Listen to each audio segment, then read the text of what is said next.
What is Nesara? I had someone ask me that the other day, and I wasn't 100% sure. So I looked it up, and I believe this is worth sharing and researching more of. First, I checked on Wikipedia. Why, you might ask? Because it provides a basic outline of information regarding the subject, which will be compared with other sources to determine or verify the validity of the subject. And according to Wikipedia, Nesara is the acronym for National Economic Security and Recovery Act, which was, quote, a set of proposed economic reforms suggested in the 1990s by Harvey Francis Barnard, close quote.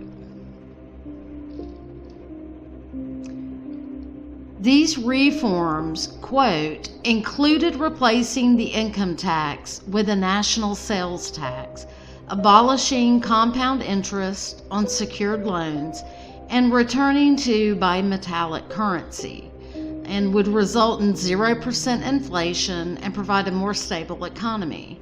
The proposals were never introduced before Congress.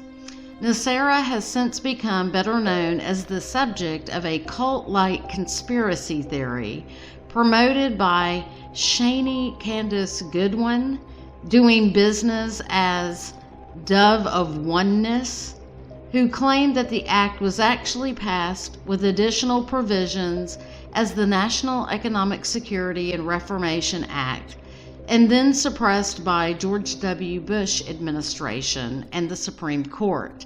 Goodwin's conspiracy emails have been translated into several languages and have a large following online, close quote. Mr. Barnard created the Nesara proposal during the late 1980s, early 1990s, which interestingly was titled Draining the Swamp, Monetary and Fiscal Policy Reform, whom he sent copies to Congress. Mr. Barnard was a Louisiana graduate in systems philosophy and an engineering consultant and teacher. And this is where the story takes a bizarre turn.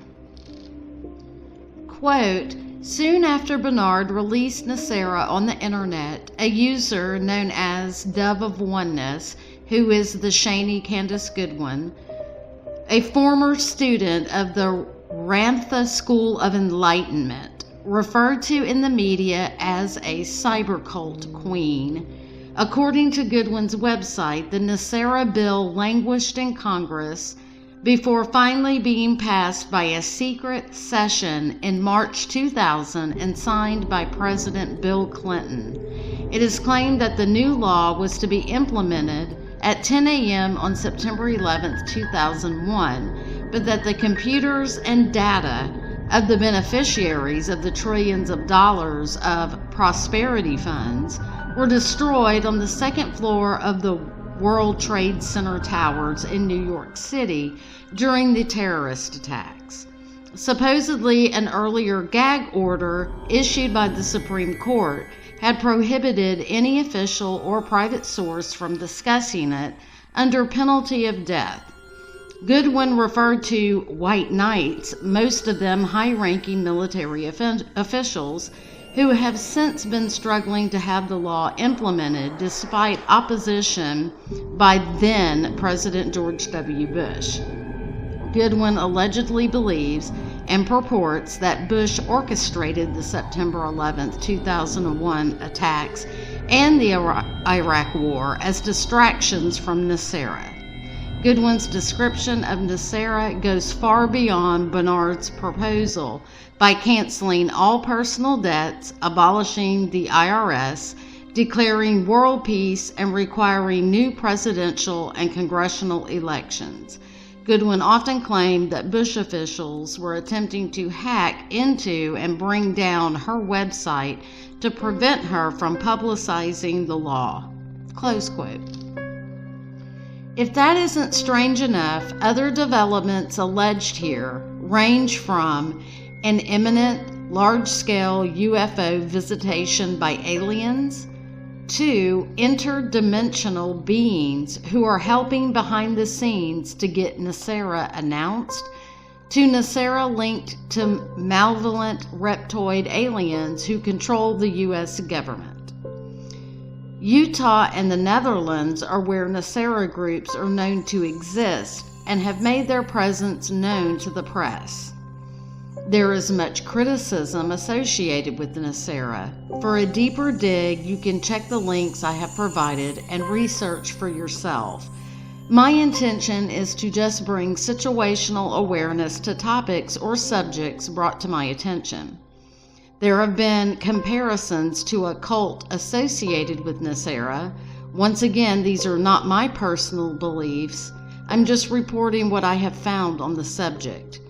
From what I have read, Goodwin, or the Dove of Oneness, is a shady character and name in my opinion, who brings more disinformation and association with the cult.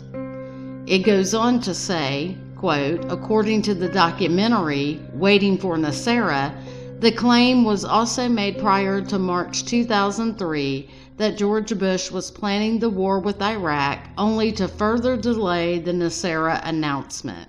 It was prophesied that spiritual beings and UFOs would intervene with Bush's plans and prevent the war. Close quote.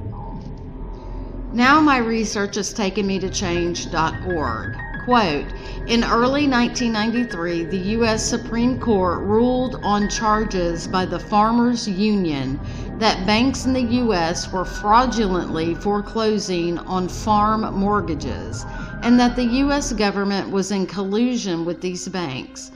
The testimony and proof brought into court by a retired CIA agent led to further evidence and proof that the Farmers Union's claims were legitimate.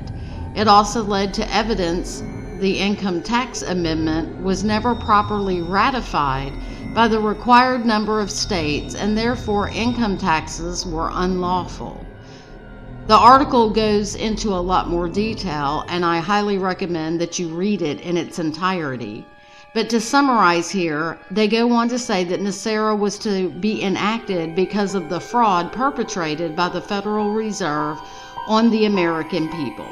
Nesara was to provide major financial benefits to American citizens, including end of income taxes, forgiveness of credit card and mortgage debt as remedy for bank frauds, U.S. Treasury bank system, which absorbs the Federal Reserve, and new precious metals-backed U.S. Treasury currency, restoration of constitutional law, and much more.